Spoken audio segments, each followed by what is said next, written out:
fontes de energia, as indústrias e os transportes são os assuntos que o Éder reservou para esta segunda aula de revisão. Aproveite para rever os principais tópicos da matéria. E aí, pessoal, como estão todos? Tudo tranquilo? Hoje, então, mais uma revisãozinha, não é? Vamos abordar aí assuntos importantes nessa sua recordação, super recordação para as provas que estão estourando por aí. Hoje abordaremos vários assuntos, rapidamente, só para você recordar o essencial de cada um desses assuntos. Muito bem. O primeiro deles, que é um assunto que sempre cai muito em prova, é sobre o consumo de energia no Brasil. O Brasil, como todo país, consome muita energia, né? O nível de desenvolvimento de um país está diretamente relacionado ao nível de consumo de energia desse país, vocês sabem disso. O Brasil teve nos últimos anos, nas últimas décadas, uma modificação muito grande na sua estrutura de consumo de energia. Então vamos recordar como foi essa modificação olhando essa imagem aqui. Veja esse gráfico, olha comigo.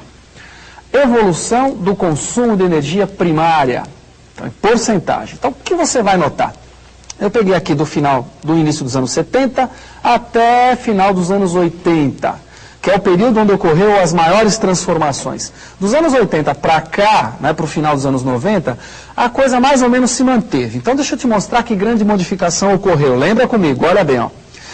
Antes dos anos 70, a fonte mais consumida de energia era a lenha, que é um tipo de energia de biomassa. Lenha e cana-de-açúcar, né, usada para fazer álcool, principalmente no Brasil, são energias de biomassa.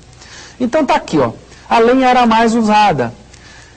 Foi diminuindo o consumo de lenha, ao mesmo tempo que foi crescendo o consumo de hidroeletricidade. Está observando aqui? Ora, por que está acontecendo isso? Acontece que o Brasil está urbanizando, a população brasileira está se urbanizando. Então é natural que o consumo de lenha, muito mais utilizada no meio rural, tenda a diminuir. E a eletricidade vai aumentando, o Brasil vai se eletrificando. Né? Então vai aumentando o consumo de eletricidade. O curioso é, não sei se você conseguiu observar no gráfico, eu não chamei sua atenção para isso, mas vou mostrar ele de novo para você, o que aconteceu com o petróleo. Então a lenha despencando, o petróleo, a hidrelétrica aumentando e o petróleo, olha de novo o gráfico, veja. O petróleo que passou os anos 70 inteirinho sendo a fonte mais consumida no Brasil, começa a diminuir seu consumo, né, percentual, né, em relação às outras fontes, começa a diminuir nos anos 80. Você vê que essa diminuição aqui ó, é a partir do final dos anos 70, 79 para frente, a curva do petróleo despenca. E a hidroeletricidade vai encostando nela lá. Ao mesmo tempo, você vai notar que o consumo de cana-de-açúcar também está aumentando um pouquinho. Lenha despencando, hidroeletricidade aumentando, petróleo diminuindo. Tá? Então, essa é a grande modificação que ocorreu aí na estrutura de consumo. A lenha era o mais consumido antes, não é? Antes dos anos 70, depois o petróleo é a fonte mais consumida, e o petróleo começa a cair, hidrelétrica aumentando e cana aumentando. A cana está aumentando por quê? Está aumentando porque estamos fazendo álcool com ela, a energia de biomassa para produzir álcool, para os automóveis, é o pró-álcool. Cresce a lenha. Cresce a biomassa. A lenha caindo, porque está urbanizando a população, está eletrificando o país, hidroeletricidade aumentando, petróleo caindo. Nos anos 90, o que vai acontecer? O consumo de álcool fica um pouquinho superior ao de lenha, agora isso é muito recente, e o consumo de hidroeletricidade fica superior ao de petróleo. Quer dizer, se a gente atualizar um pouquinho esse gráfico que você viu, hoje a fonte energética mais consumida no Brasil é a energia hidrelétrica, seguida do petróleo. A terceira é a biomassa, na forma de lenha e na forma de álcool, principalmente, que são as duas formas de biomassa que a gente mais utiliza. E o carvão é a fonte menos utilizada no Brasil. Tá legal? Então esse é um item importante para você recordar. Outro assunto importante para você recordar é esse aqui, ó. Dá uma olhadinha na figura comigo. Veja lá. Ó. O Brasil industrial. E uma das coisas mais importantes sobre o Brasil industrial é lembrar a distribuição das indústrias brasileiras. Né? Como elas se distribuem no território. Então o que você vai notar? A área de maior concentração industrial está mais clarinho e essas concentrações não tão grandes estão mais escuro. Então, cadê a área de maior concentração industrial? Está aqui no Sudeste, pegando o estado de São Paulo, a parte oeste do estado de São Paulo, sul de Minas e Rio de Janeiro. Então, essa parte aqui é a parte de maior concentração industrial do país. As demais concentrações, aqui, mais próximo ao litoral da região sul e próximo ao litoral mesmo aqui, ó. Observou? No Nordeste e a região de Belém aqui, próximo a Belém. E Manaus, lá no meio da Amazônia, certamente se referindo à Zona Franca de Manaus. Ora, isso é importante para você recordar uma das grandes características do processo de industrialização do Brasil, que foi o quê? O país tem como uma grande característica a concentração espacial da atividade industrial, tanto do ponto de vista regional quanto do ponto de vista estadual. Não é? O que eu estou querendo dizer? Que as indústrias se concentraram regionalmente, particularmente no Sudeste. E dentro do Sudeste elas se concentraram principalmente em São Paulo e Rio de Janeiro, mais em São Paulo. Muito bem. E dentro do estado de São Paulo também está concentrada, mais próxima à área metropolitana de São Paulo. Claro que existe hoje um processo de desconcentração industrial. Você tem um processo, né, de industrialização do interior, particularmente do Sudeste, até crescendo num ritmo maior do que a industrialização das áreas metropolitanas. Então hoje tem uma descentralização, mas o processo foi todo de concentração. Muito bom? E para outros estados também, né? Você tem áreas que concentram indústrias e áreas que são vazios industriais. Muito bem, recordou isso? Então, um dado importante, né, também para a sua revisãozinha aí, a distribuição da atividade industrial no Brasil. E no mundo, né? Sempre cai pergunta assim, você tem que ter uma ideia de como a indústria, onde a indústria está concentrada nos países mais importantes do mundo. Isso é sempre bom recordar. E o Papal recordará isso com vocês. Próxima, dê uma olhadinha aqui. Próximo item a ser recordado. Transporte. Transporte brasileiro. Carga e descarga segundo tipo de transporte. Eu estou comparando rodoviário, ferroviário e hidroviário. O que você vai notar? A essência dessa tabela é mostrar para você o seguinte. Se você prestar atenção no Brasil e olhar essa primeira coluna aqui, que é a porcentagem de transporte rodoviário. O Brasil está usando aqui mais da metade dos transportes de sua carga feito por rodovia. Olha os demais países dessa tabela. Tudo menos do que 50%, bem menos em alguns casos. Eles usam muita ferrovia. E o Brasil, pouca ferrovia. Alguns usam muita hidrovia, particularmente o caso japonês, né? Claro, um arquipélago tem que usar muita hidrovia. E o Brasil, pouca hidrovia. Então, veja bem, o que é importante para você tirar daqui, então, recordar é que na estrutura de transporte, o transporte rodoviário é o mais utilizado no Brasil. E isso é fruto de sucessivas políticas rodoviaristas adotadas no Brasil, de ênfase total ao transporte rodoviário. Isso vem desde quando? Vem desde o governo JK, desde o Juscelino, que foi no governo dele que se implementou no Brasil a indústria automobilística. De lá para cá, ênfase quase que total no transporte rodoviário, não dá outra. A estrutura de transporte reflete essa política. Muito bem?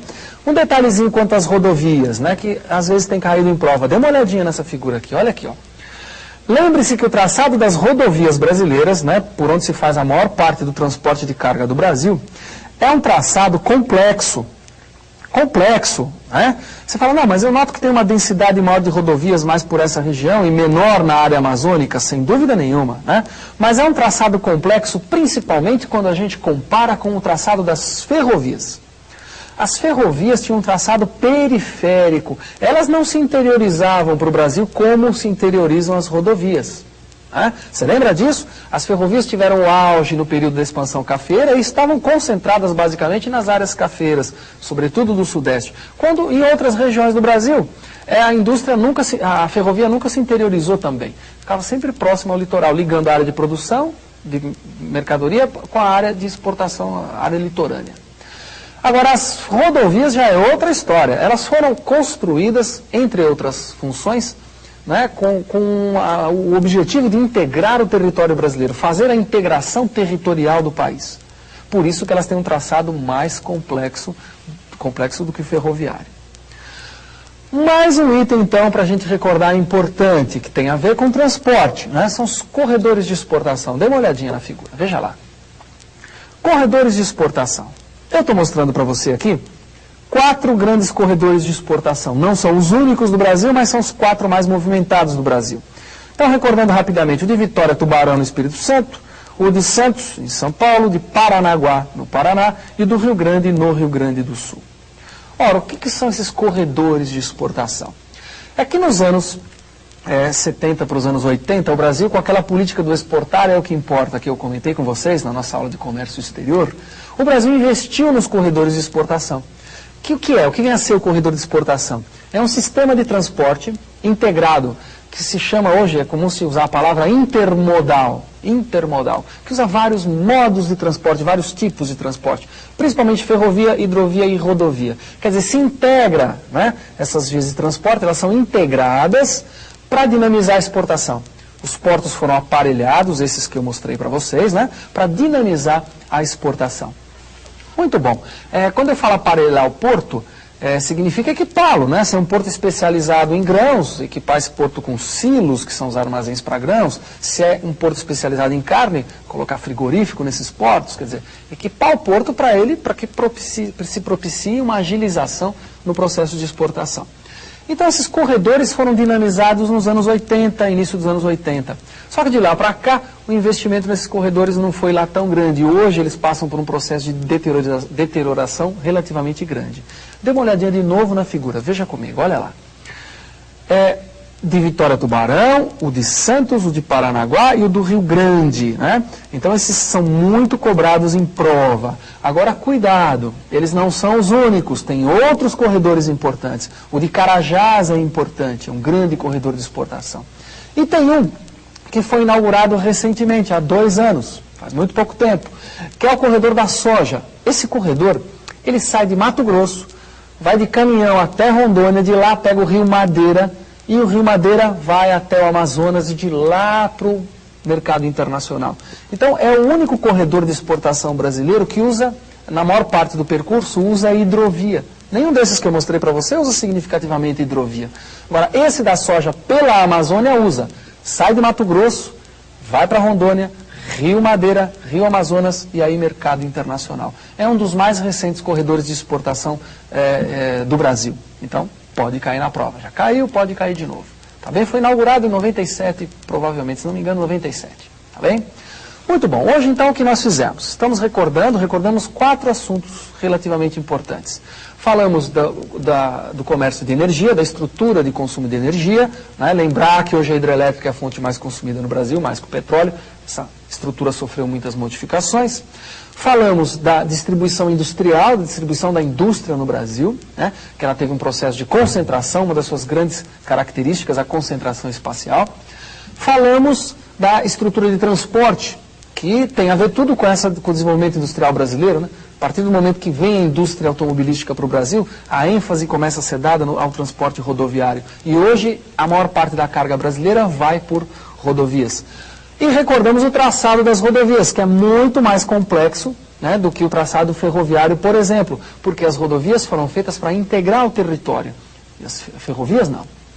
E por último, pegando essa linha do transporte, recordei com você os corredores de exportação. Mostrei os 4 que mais caem nos vestibulares e relembrei você o mais recente corredor de exportação inaugurado no final dos anos 90. Muito bom? Então esses assuntos são importantes. Se puder ler um pouquinho mais sobre eles, faça isso, que numa das suas provinhas eles vão estar lá. Um grande abraço para vocês.